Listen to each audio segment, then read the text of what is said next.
салом алейкум, хуш омадед ба канали ҳуқуқшинос Ширин Ибронова. имрӯз ман як мавзӯеро матраҳ мекунам ки ниҳоят мавзӯъ аст ки моҳҳои дароз мухочирон дар федератсияи Русия саволҳои ниҳоят зиёд медоданд ва ман оиди он ҳам видео кардам ва имрӯз нисбати анамон саволҳошон ман дар ҳамин видео пурра ҷавоб медиҳам ва метавонед ин видеоро аз сар то охир пурра гӯш кунед ва мефаҳмед.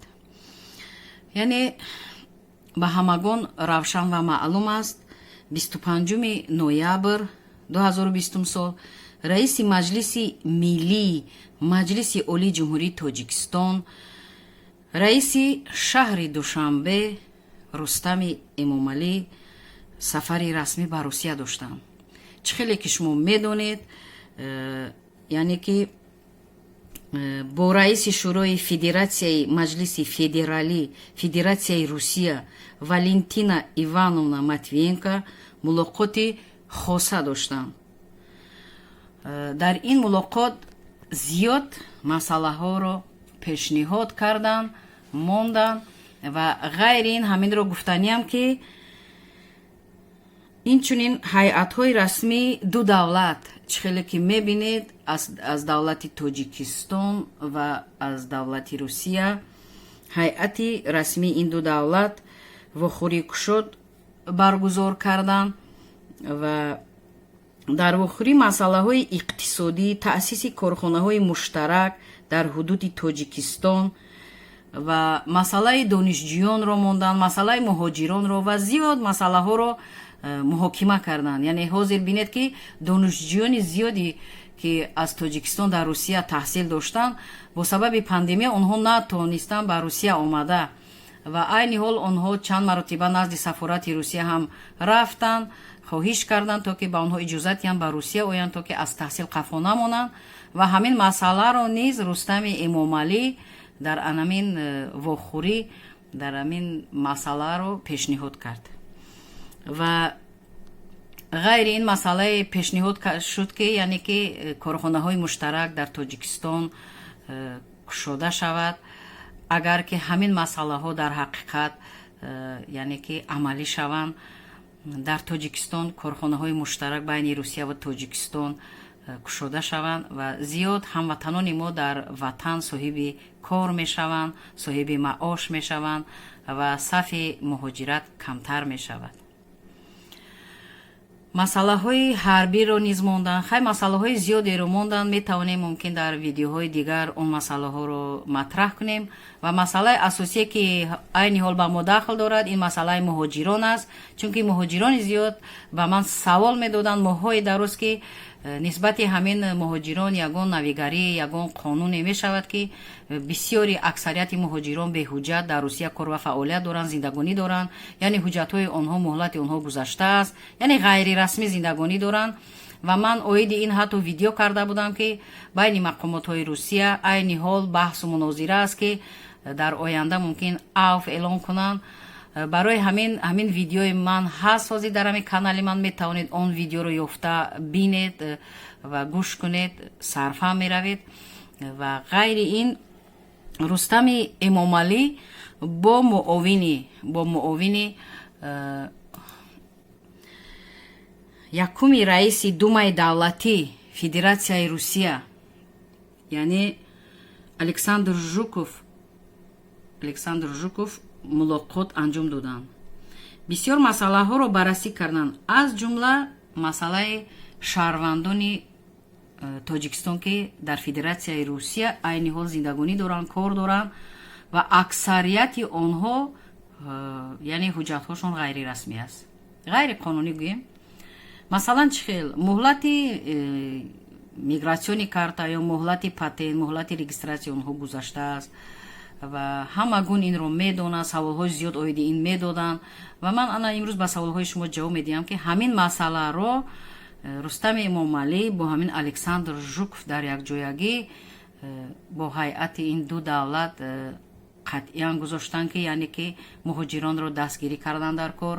то 15 декабр бояд ки яъне ки то 15 декабр фармони президенти Русия буд ки нафарони патент надоранд, регистратсия надоранд, яъне ки беҳуҷатанд, онҳо имконияти кор ва фаъолият доранд, касе онҳоро ҷарима кардан ҳуқуқ надорад, касе онҳоро депортатсия ё хориҷ кардан ҳуқуқ надорад. ҳамин масъаларо монданд ки то 15 декабр нисбати муҳоҷирони Точикистон дар Русия яъне афв эълон гардад. Афв чи яъне онҳо бахшида шаванд, яъне нафароне ки ҳуҷҷатҳои онҳо ғайри расмӣ аст бахшида шаванд ва аз сари нав онҳо ҳуҷҷат кунанд.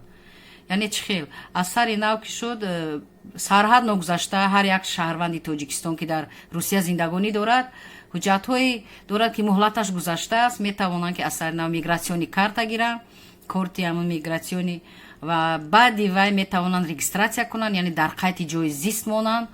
фаромӯш насозед ки оиди регистратсия ман як видео кардам, онро метавонед дар каналам бинед чӣ гуфтаам.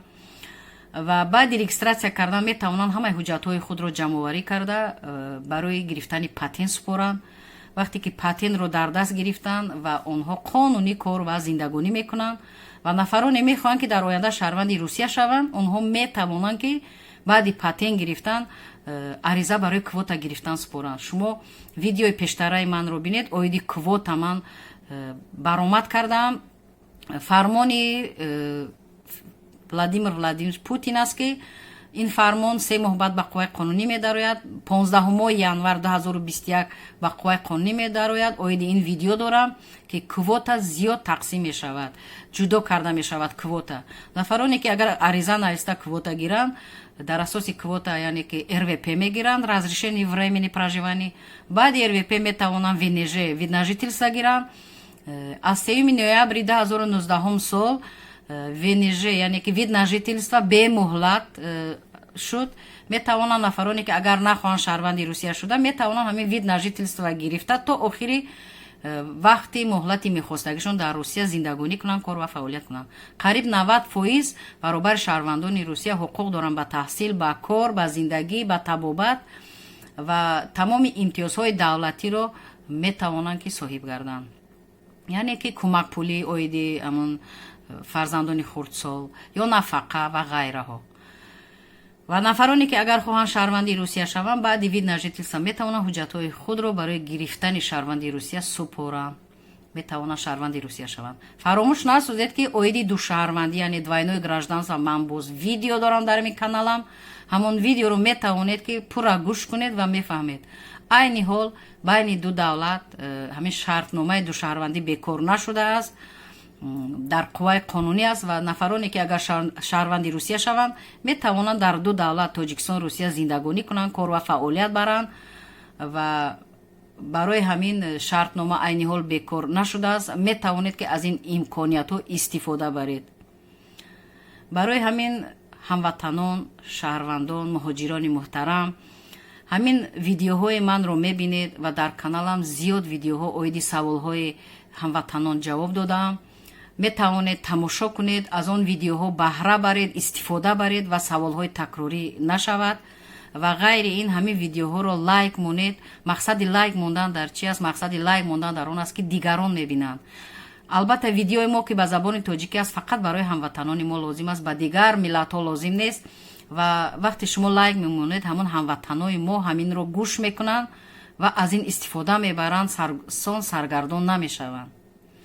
ва ғайри ин нафароне ки обуна ҳастед, аъзо ҳастед, подписчик ҳастед, ба шумо ба тариқи автоматӣ ана ҳамаи ҳамин баромадҳои ман меравад.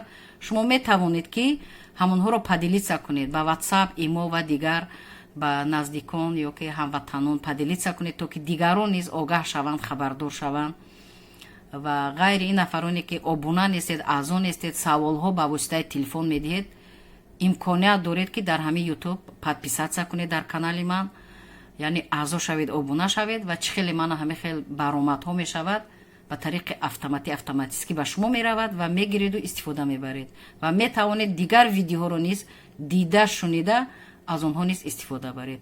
пурра видеоҳои ман нисбати амин ҳамватанон аст. саволу ҷавобҳои ҳамватанон ба ҷавоб додам, оиди ҳуҷҷат кардан, оиди РВП, вид на жительство, гражданство ва ғайраҳо ман видео кардам. метавонед истифода баред. саломат бошед, дар амони худованд бошед. бо шумо буд ҳуқуқшинос Ширин Ибронова.